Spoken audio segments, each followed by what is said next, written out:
What's up, guys? Welcome back. We're going to go on to our next lesson here for theoretical probability.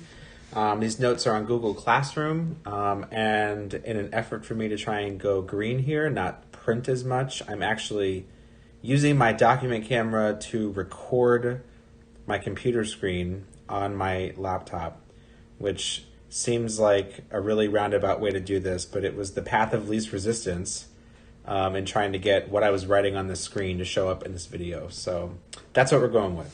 So let's dive into our notes on theoretical probability. This is the first page. This is the Wednesday, April 29th assignment.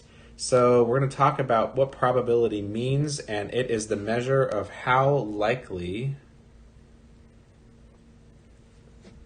an event is to occur. So how likely is something going to happen? How likely is it that something will happen? The set of all possible outcomes is called the sample space, and for equally likely outcomes, the theoretical probability is P of E, which is actually a ratio between the number of favorable outcomes and the number of possible outcomes. So let's do some examples so that kind of solidifies this concept a little bit. This is like your basic probability. A jar contains 32 red marbles and 28 blue marbles. What's the probability that you randomly select a red marble? So that would be 32 red marbles, but you're not just choosing from a jar with 32 marbles in it, you're choosing from a jar with 32 plus 28 marbles, which is 60 marbles. So the probability is 32 over 60. And that's something we can actually, we can reduce this fraction. And I think it comes out to 8 something. Let's see, if I divide, nope, not 8. It's going to be, let's see, it's going to be 8 over 15. Yep. Okay. So you have an 8 in 15 chance of choosing a red marble out of this bag. Okay, next example. A letter in the word restoration is randomly selected. What's the probability that you choose a vowel? Well, our vowels are A, E, I, O, U. So how many of those exist here? 1, 2, 3, 4, 5. And there's 5 vowels. And how many letters are there all together in this word? 1, 2, 3, 4, 5, 6, 7, 8, 9, 10, 11. So we have a probability of 5 out of 11. That's the answer, okay? A day of the month in January is randomly selected. What is the probability of selecting a prime number? Okay, so we're talking about the numerical day of the month, the first, second, third, fourth, whatever. And in January, there's 31 days, so we know that this is going to be out of 31. And how many of the days, how many numbers from 1 to 31 are prime numbers? If you were to go through and look up a chart of prime numbers, which actually that's what I did because I don't have that memorized. The first ones up to 31 are 2, 3, 5, 7, 11, 13, 17, 19, 23, 29, 31. So that's 11 digits. So it's 11 numbers between 1 and 31 that are prime, and so 11 out of 31 would be our probability. Okay, so the next question is 2 dice are rolled. What is the probability that the sum of the 2 dice on the next roll is at least 9?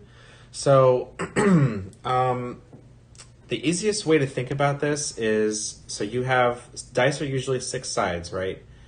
They go from 1 to 6. So if you just make a little table, right? I'm actually going to do this off on the side here, all right? Let's look at if this side right here is the first die, number 1, and this top part is die 2. Then the possible outcomes for dice 1 would be 1, 2, 3, 4, 5, and 6. And the possible outcomes for the other die are also 1, 2, 3, 4, 5, and 6. Well, we're talking about the sum of the dice. So we need to make a little table here and say what those sums come out to. We'll draw this column down here. This is probably the worst table I've ever drawn, but that's cool. So 1 and 1 is 2. if the first dice rolls 1 and the second one is 1, then it only adds up to 2. This is 3, 4, 5, 6, and 7. None of those give us 9. So already we can exclude those, okay? 2 and 1 is 3. 2 and 2 is 4, 5, 6, 7, and 8. 3 and 1 is 4, 5, 6, 7, 8, 9. Bingo, we got our first 9 here. 5, 6, 7, 8, 9, 10, 6, 7, 8, 9, 10, 11. Let me just roll this up so make sure you can see all that. And then the last one is going to be 7, 8, 9, 10, 11, and 12. Okay, so the only outcomes out of all of this, okay, these are all the possible outcomes, right?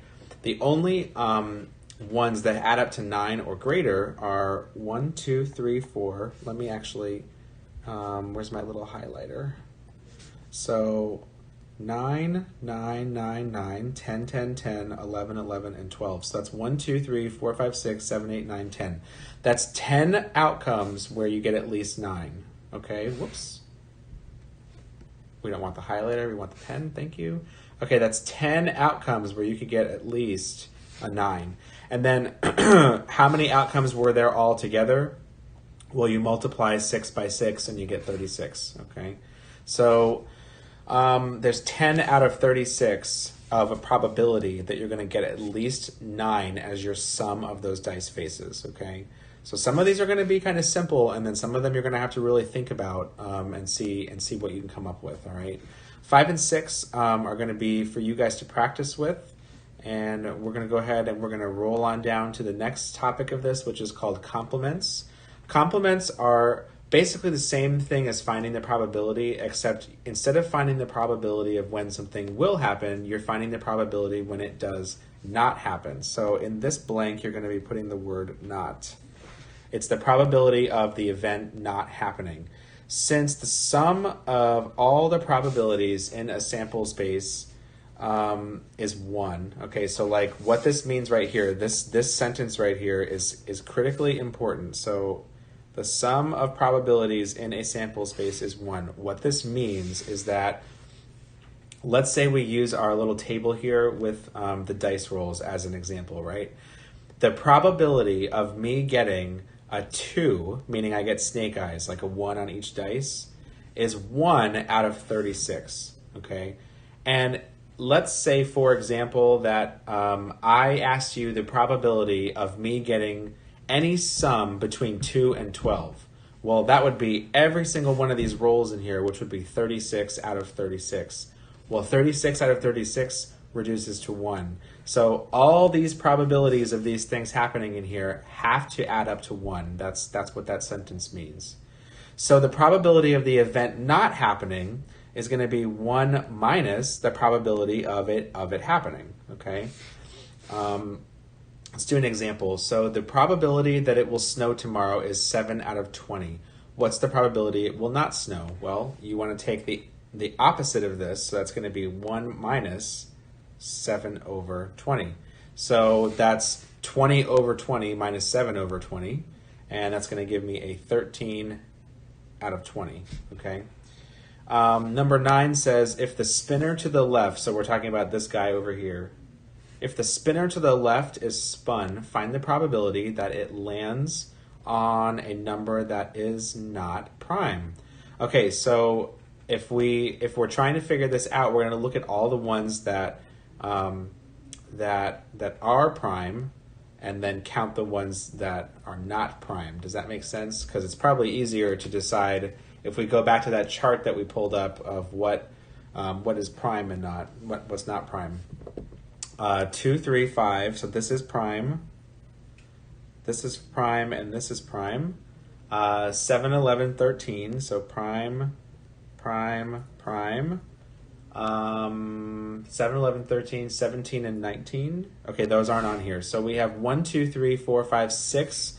6 spaces you could land on that are prime, but they want to know the ones that are not prime. So 16 and you take away 6 is 10. So there's 10 possible slots out of 16 that are not prime. And to use the formula for this, you would do 1 minus the probability that it is prime, which would be, and I'll use a different color for that, it would be 1 minus the probability that it is prime, which is 6 out of 16. So what this gives you is 10 over 16. Okay, 8 and 10 are for you guys to practice with. If you want to pause this video and give that a shot, I'm going to go ahead and scroll to our next page. So page 2 of the theoretical probability notes. We are talking now about something called compound events.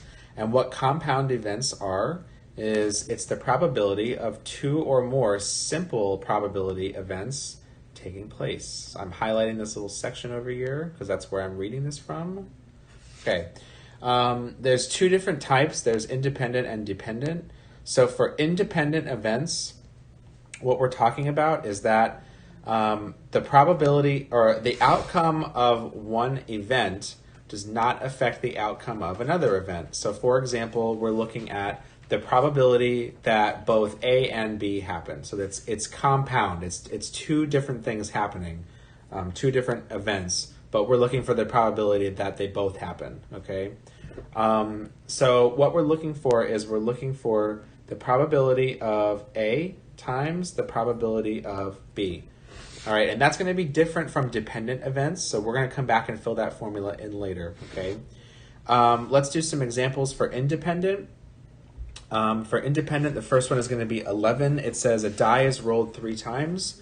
What's the probability of getting 1s on every roll? So you have 3 events happening because you have 3 dice being 3 die rolls. It's 1 dice, but you're rolling it 3 times. So that's 3 different events, okay?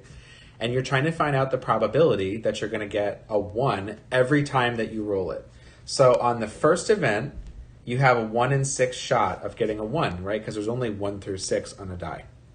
On the second event, and we're multiplying here because that's what our formula says to do at the top, what we're doing is we're going to multiply it again by 1 over 6 because on the second dice roll, you still have the same probability of getting a 1. And then they said that we rolled it 3 times, so we're going to multiply it by a 3rd time. And the outcome that we get is going to be 1 over 6 cubed, which is 1 over 216, okay?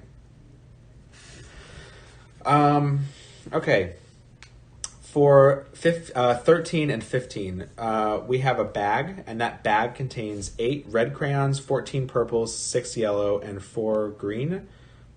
A crayon is selected, and then it's replaced, and then another is selected. So what they're saying is, you're saying that the crayon you took out of the bag is going back in the bag. That's what replaced means. Okay, so you drew a crayon, you looked at the color, and then you put it back in the bag. Okay, and the first question wants us to find the probability that we picked a purple, and then we picked a yellow. Okay, so the first time that we did it, we picked a purple, and the second time we picked a yellow. So I think really what we have to know is how many crayons there are altogether. So we need to add 8 and 14 and 6 and 4. And that will give us, let's see, that's 20 and 24 and 8 is 32. So we have 32 crayons total, okay? 32 total crayons. And then 13, we're looking for the probability that we chose a purple one. So that would be 14 out of 32.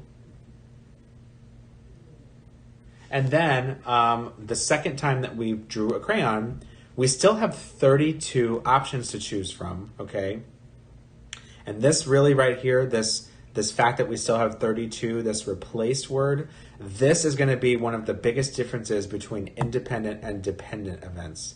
So the second time that we draw, we still have 32 crayons to choose from, and we only have a chance of it being yellow because of 6 times out of 32 times. So we're going to multiply this by 6 over 32.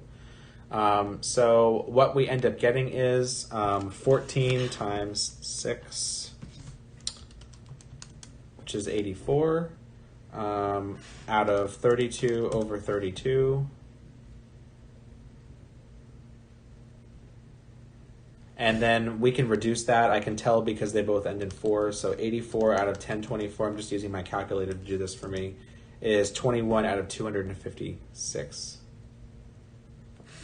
Okay, so that would be our final answer for this question. 15, the probability of me choosing 2 purples. So that just means I take the probability of purple and multiply it by itself. So the first time I have the probability of purple, and the second time I have the probability of choosing purple. So 14 out of 32 times 14 out of 32. Let me just roll this up so you can see it. And when you multiply that out, you get 196 out of 1,024. And that comes out to 49 over 256. And there you have it. I want you to do the examples for 12, 14, and 16 for independent events while we're still working on it. Remember, this is where you just find the probability of each thing and multiply them together. Okay, so I'm going to roll back up to the top real quick so I can give you the formula for dependent events. And it's really not that much different, but you'll see the differences when we do some examples. It's the probability of the first event happening, okay? And then you multiply it by the probability of B happening, but only after A has happened. And the difference here is that the outcome of event A is going to affect the outcome of the second event. So if we go and use that crayon example, the first time that I pulled out of the bag, I had 32 to choose from, but the problem told me I was replacing it, so I put the crayon back. If I have an example of dependent, if I take that crayon out, but the problem says I don't replace it, like I keep the crayon, the second time that I go to choose a crayon, I now only have 31 total crayons to choose from. And let's say I was supposed to pick 2 purples, but I don't replace the crayon. So the first time I had a 14 out of 32 chance of choosing a purple one. And let's say I do get a purple one. Well, now I only have 13 purple crayons in that bag, okay? And I only have 31 crayons altogether. So it would be 14 over 32 times 13 over 31. That would be what's happening in an example like that. So now that we have the formula for dependent events, I'm going to come down here to the bottom, and it says use the same example from above, assuming that once you choose a crayon, it is not replaced. So perfect. We're going to go through the same problem again. This is that same bag of crayons where you have 32 crayons altogether. So I lost my zoom here. Let's see if I can zoom in a little. That's a little better. Okay. So let's switch colors. I'm going to use red, and then it says using the same example. So the probability that you choose a yellow and then you choose a red and you're not replacing the crayons. So the red crayons are 8.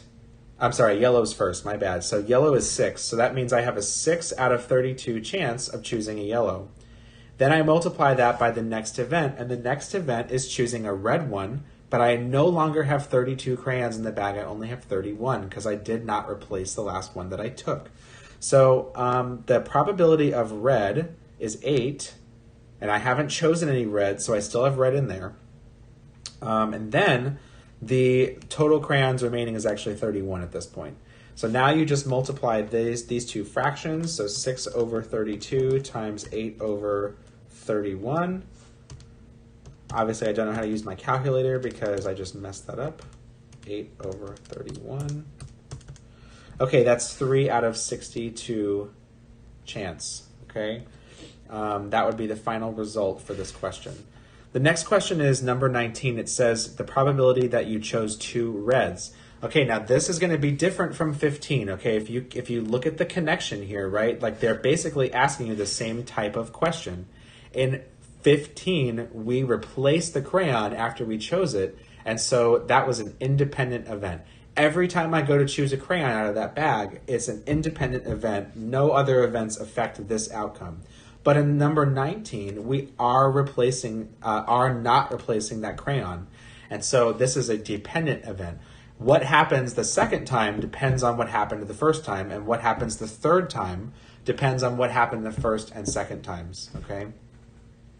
So what's the probability I chose 2 reds? Well, the red crayons are 8. So the first time I go to that bag, that's a chance of 8 out of 32. The second time I go back to that bag, 2 things are being affected here. One, since I'm not putting the crayons back, how many reds are left? Well, there's only 7 because I picked one out, okay? And then there's not 32 crayons left in that bag because I already removed one, so there's actually 31 crayons now.